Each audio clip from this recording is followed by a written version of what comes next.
ஓமத்தையும் வறுத்து எடுத்துக்கலாம். ஓமம் நல்லாவே வந்து வெடிக்குங்க, பட்டு பட்டுன்னு வெடிக்கும். அந்த ஹீட் ஆகுது நல்லா தெரியும் நமக்கு.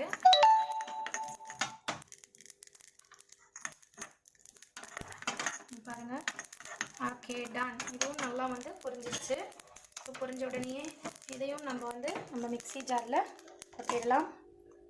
ஓகே, இப்போ நம்ம இதை கொஞ்சம் நேரம் வந்து இந்த ஹீட் போகிற அளவுக்கு கொஞ்ச நேரம் ஆற விட்டுட்டு அதற்கு பிறகு நம்ம இதை வந்து மிக்ஸி ஜாரில் போட்டு நம்ம வந்து நல்லா வந்து பவுடர் டைப்புக்கு நம்ம வந்து அடித்து எடுத்துக்கலாம். இது நல்லா பவுடர் டைப்புக்கு நம்ம அடித்து எடுத்துகிட்டு ஒரு சூப்பரான ஒரு கண்ணாடி பவுல்லையோ அல்லது கண்ணாடி போட்ட ஒரு மூடி போட்ட ஒரு இதுலையோ வச்சுக்கோங்க. பிளாஸ்டிக்கில் வைக்கிறத அவாய்ட் பண்ணிக்கோங்க. கண்ணாடி போட்ட ஒரு மூடி போட்ட இதில் வச்சுக்கோங்க.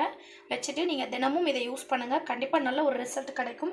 இதை நம்ம வந்து மிக்சியில் போட்டு அரைச்சிட்டு அதற்கு பிறகு இதை எப்படி யூஸ் பண்ணுறது அப்படிங்கிறதையும் நான் உங்களுக்கு சொல்கிறேன். பார்க்கலாம்.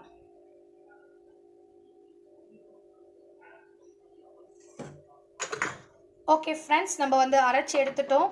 ரைட், நம்ம அரைச்சி எடுத்து பாருங்கள். நான் கண்ணாடி பவுலில் தான் நான் போட்டு வச்சுருக்கேன் ஆல்ரெடி. இது பாருங்கள், ரொம்ப சூப்பராக ரொம்ப அழகாக நைஸாக நமக்கு வந்திருக்கு பாருங்கள். ஒரு ஹெர்பல் பவுடர் டைப்புக்கு நமக்கு வந்திருக்கு. இதில் எந்த விதமான கெமிக்கலும் இல்லை. நம்ம டைரெக்டாக செஞ்சுருக்கோம். ஃபுல் அண்ட் ஃபுல் நமக்கு வந்து ரொம்ப வந்து யூஸ்ஃபுல்லான ஒரு விஷயத்தை தான் நம்ம வந்து பார்த்தோம். பாருங்கள், ரொம்ப நல்லா சூப்பராக பவுடர் டைப்பில் நமக்கு வந்து கிடச்சிருச்சு. இப்போ இதை நம்ம வந்து எப்படி குடிக்கணும் அப்படிங்கிறத நம்ம பார்த்துருவோம் வாங்க. இப்போ இதில் நம்ம வந்து ஒரு கண்ணாடி டம்ளர் ஒன்று எடுத்துக்கலாம். இதில் வந்து மிதமான சூட்டுக்கு தண்ணி கொஞ்சம் ஊற்றிக்கோங்க.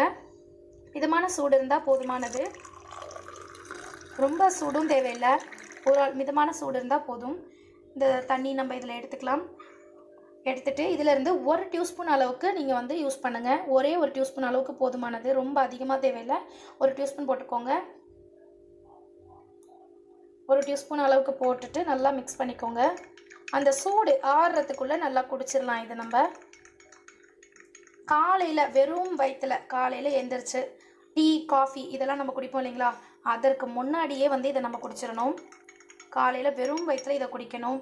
அதற்கு பிறகு பார்த்திங்கன்னா நைட்டில் வந்து சாப்பிட்டு முடிச்சுட்டு படுத்து தூங்குறீங்க இல்லைங்களா, அந்த மாதிரி நைட் டைமில் சாப்பிட்டு முடிச்சுட்டு படுப்போம் இல்லைங்களா, அந்த டைமில் குடிச்சிட்டு படுத்துடணும். அதற்கு பிறகு நம்ம எதுவும் சாப்பிடக்கூடாது. இது நம்ம குடிச்சிட்ட பிறகு எதையும் நம்ம சாப்பிடக்கூடாது, அதையும் தெரிஞ்சுக்கோங்க.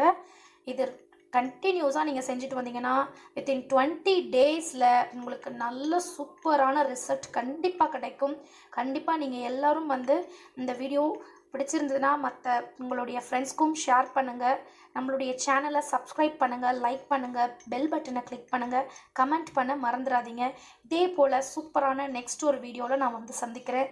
அது வரைக்கும் உங்களிடத்திலிருந்து விடைபெறுவது உங்கள் நிஷா. தேங்க்யூ.